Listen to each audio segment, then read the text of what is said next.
Hola, mi gente. Soy Tito Puente Jr. and you're listening to BKS1Radio.com. Aquí estamos. ¡Wepa!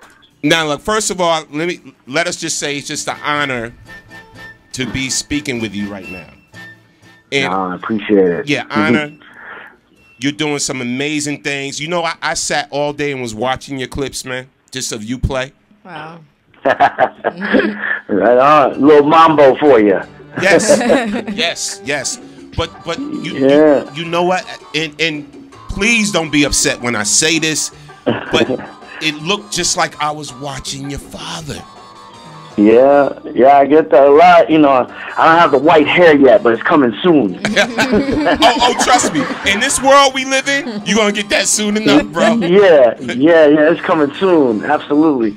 But I love playing his music. I keep the Tito Puente name alive, and it's great to have fans out there that still remember him, you know, and love his music. It's just an icon, a legend, and he will sorely be missed, but I continue his tradition and his legacy, and I continue that through the music that he's left on this planet. He was just an amazing person all around, and what a genius musician. And I'm so proud to be his son, and even till this day, I enjoy performing his music.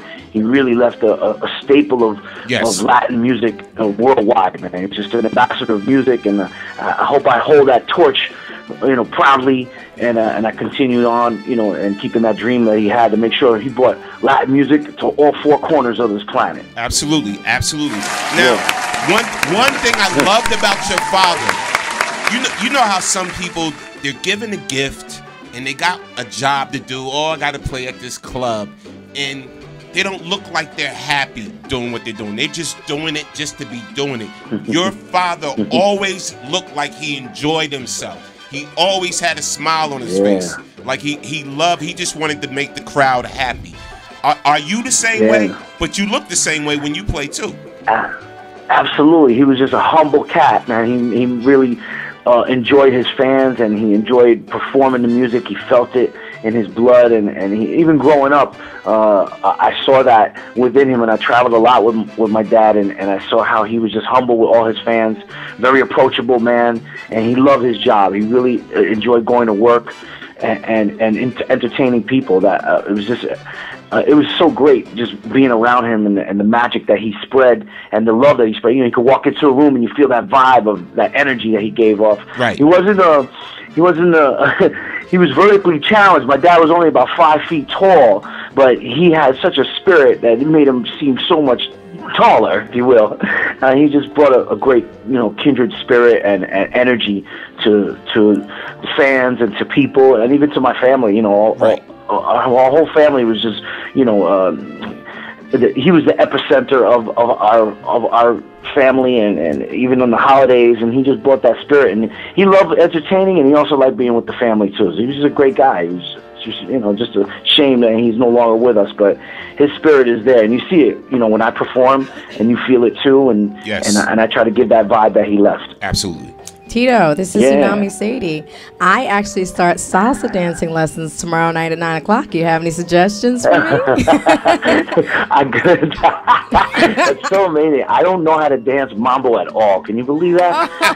You need to be in those lessons. It's very tricky for me too. I got to start taking some mambo lessons too. I got to do some salsa lessons. Okay. I was with my wife last night, and she was trying to teach me a little bit too, and I can't do it. I just can't do it. I'm good at keep the rhythm on the drums, but I can't dance. But I'm sure you're gonna feel the rhythm. I think it's all about the clave rhythm, and you'll get it. You'll get it. I really got to start practicing my cha cha cha. Yeah. So Tito, let me ask you, man. I'm gonna take you back to the humble beginnings, right? Now, your father, of course, is internationally known, but when people say internationally known, automatically people think rich. Can you tell people how it was growing up, with you and your father and your family? Yeah, I mean, it's very simple. You know, we're all from New York City, and we love, you know, the music that was transcended, of course, from the 1940s and 50s. My dad was part of that era of the Palladium music and of Machito and Tito Rodriguez, and there was very popular orchestras back in those days. And he really crossed over and transcended the mambo music, and he brought it to the masses, to the American public. It was typical Cuban, Afro-Cuban music was what he was playing, but he added the horn section, which made it almost Latin big band, if you will. And he just made an impact in that whole time frame from the 1950s all the way to the 70s of bringing Latin music to the American public and to the forefront of popular music. And he won the first Latin Grammy, and he really, he opened up a lot of doors for many, many different artists. And the ones that you hear today are still influenced by Tito Puente. He really shined a light on Hispanic culture and shined a light on just being a New York born and bred Puerto Rican from Harlem, New York, and he really brought that sound of New York and the New York mambo sound to the city, and he brought it to the world. Now, and it was great. It was great growing up with him, man. I have so many stories. I mean, one day we got to write a book. Oh no, we're gonna talk about it. Tsunami got a question for you, but real quick, meaning that you said back in that New York whole flavor and everything. I read somewhere that you kind of equated yourself to the Puerto Rican Jeffersons. Yeah, it was kind of like that. Yeah, we were like the Puerto Rican. We moved on up. Well, we come from humble beginnings. My dad was, raised in Spanish Harlem, and then we lived on the east side of Manhattan. Then we moved over to the west side, and we got a little deluxe apartment in the sky, if you will. Yeah, and we moved up. We got a little apartment up there, and then from small humble beginnings, and then we moved upstate to New York and had a home up there for many, many years up in Rockland. And my mom still resides there, and my sister, she's a weather girl in New York, and we all have our trades, all around the tri-state area. But we were like the Puerto Rican Jeffersons, I guess, if you will. But he was. My dad was very humble, man. He drove a Ford Escort. Wow. He didn't have no Cadillac or nothing like that. He was very humble with the cars and all that, and he didn't have car riders. He loved being a street musician and be one with the people. And that was really what made him special. Absolutely. Tito, more often than not, when someone as legendary as your father was, the child can sometimes feel obligated to follow in their father's footsteps. Why don't you share with me when you realized you had a sincere interest in, following your father's footsteps? There was a word my dad used to say. It was called nepotism, and he would describe it. I didn't know what it meant, but I kind of felt it as I was going through my career. I never really liked Latin music until I started traveling with him, and then I understood the rhythm of the clave rhythm of 3/4 time, 2/3 clave, and I would feel that energy that Latin music gave. It was about the conga, the bongo, and the timbal, and the rhythm section. They really I gravitated towards, and it was hard. It was tricky. I had to go to school. I had to learn. My father did not teach me how to play drums at all. A lot of people think it must have been easy for me, but it was not. He made me go to school, and I think that was so ideal and so perfect that he made me do that, and I respect him even more. Because I'm not going to sit here and make it easy for you, But it was just a real tricky situation where I felt I could never be him, and I don't think I ever wanted to, because he's unique in his own style, in his own way, and no one can be replaced such as that. All I do, to this day, is continue his tradition of keeping that music alive and making sure people get to hear it. The new generation, of course, listen to where this music comes from.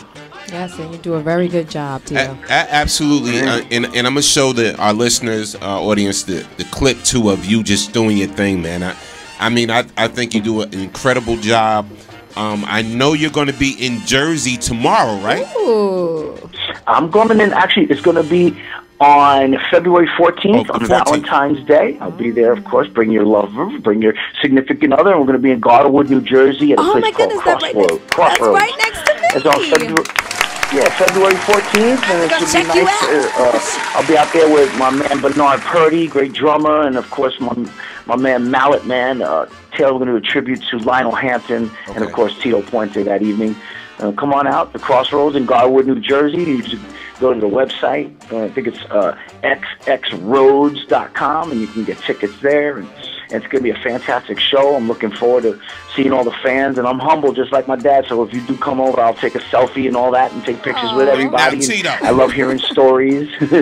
You know, and come on out. Should be a nice event. February 14th, Valentine's Day. February 14th. What time does it kick off? We got 2 sets. One starts at 7 o'clock. The other one's probably at 9. And it's a 2-show thing, but you're going to see some fantastic musicianship and great music. It's a very intimate club where you sit down. You can have dinner there as well. And I think it's going to be a nice evening where you can bring your significant other and share Valentine's Day dinner with your loved one and enjoy a nice meal. I'm going to have my wife there with me, so I'm looking forward to spending a little evening with her and then tributing my father. And it's going to be a nice thing. Garwood, New Jersey. Come on out. Now, look, I'm very familiar with Crossroads, and I would let you know, not only because I think you're a great person with a tremendous talent, but I'm definitely going to promote this hard because people need to see a legend in action. That's right. And I appreciate that. Yeah, man. So y'all come on out to Garwood, New Jersey, February 14th at the Crossroads. I'm very familiar with the Crossroads.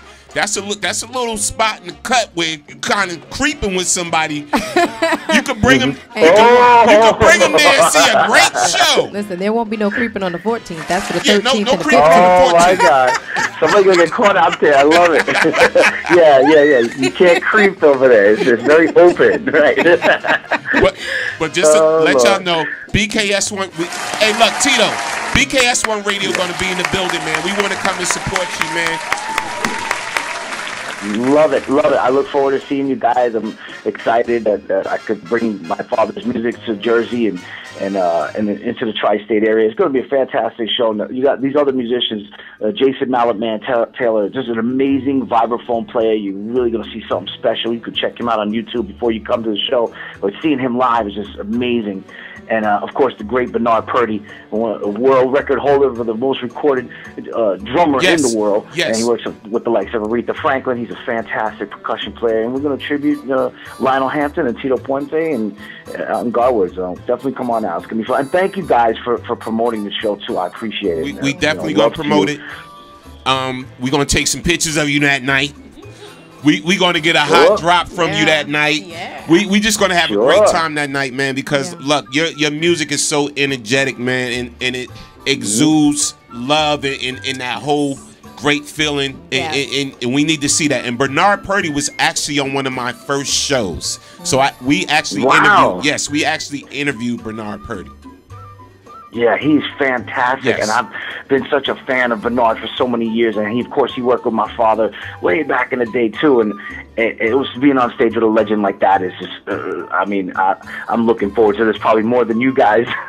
And being with Bernard, he's an amazing talent. Absolutely. Now let me ask you. I know you feel some type of way with the direction music has gone, and it sort of broke away from the live musicianship. And a lot of schools and even educational systems are breaking away from the music programs. How do you feel about that?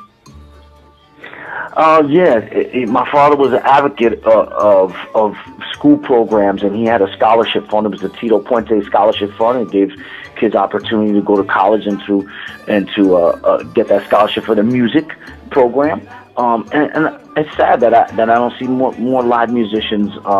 And the schools need to recognize that a lot more. I tried my best to go to each city where I do perform and try to connect with the local schools. So maybe I can go visit them, or the universities and the conservatories of music. I tried my best to keep that going, and it's tricky because, I tell you that I love DJs, and I love all that stuff, but live music, you can't beat it, man. It's something about having a real conga player and a real timbal player in front of you and feeling that vibe, and I see it through my fans. They love that, I don't think you can play a big band music with a CD or anything. It has to be live. You want to see that sax player blowing, and putting all that energy into it, and it feels good. So, but yeah, I am an advocate of keeping the promotion of the school programs. It's very, very important that the youth today remember where this music comes from and playing. And I was in school band. I loved that. I had so much fun doing school band and playing the drums out there on the football field and all that. Absolutely. It was great. I mean, that's where you start. That's where my roots are from. Absolutely. And we definitely going to, I'm going to run a clip, man, right after this interview. I'm going to run a clip before we get back into our show and our topic and everything. I'm going to run a clip of you playing so, you know, the younger generation can see what it's about when a live musician does their thing and everything. So we definitely going to run that, man. We definitely going to support you. February 14th in Garwood at the Crossroads. First show starts at 7 p.m. Tito Puente in the building. When legends perform, we make history. Be there. Love it, love it, love it, love it. I thank you guys again for supporting myself and, of course, Jason. And on behalf of Bernard and Jason, we appreciate it. And I got some new music coming out at the end of the year. Check me out. By the way, you guys could tweet me. You know, I'm on Twitter and Facebook and Instagram, and this hashtag Tito Puente Jr. And you can see when I'm doing a whole tour. We're heading out to South America soon. And go to gotmambo.com. I got a website there where you can see all the tour dates, and got some great things happening this year. I'm very, very excited and blessed, you know, and I thank God for that.